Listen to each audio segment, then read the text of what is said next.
Here's a quick video on how to add an admin to your Facebook page.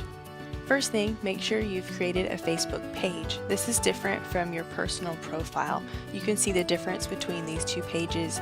A Facebook page will have these different items over here on the left.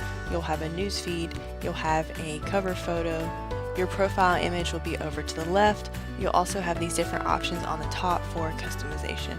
Once you've created your Facebook page, go to Settings, Page Roles, and then assign a new page role.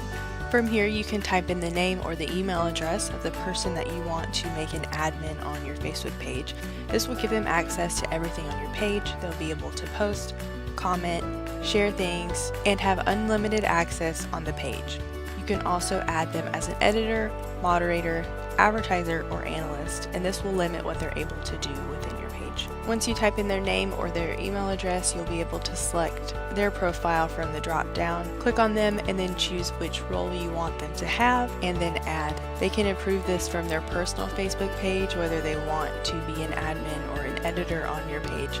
Once they do that, they'll show up here at the bottom as an existing member. From here you can also remove people from the page by clicking Edit and Remove, or you can change what access they have. Afterwards, just save, and that's how you edit.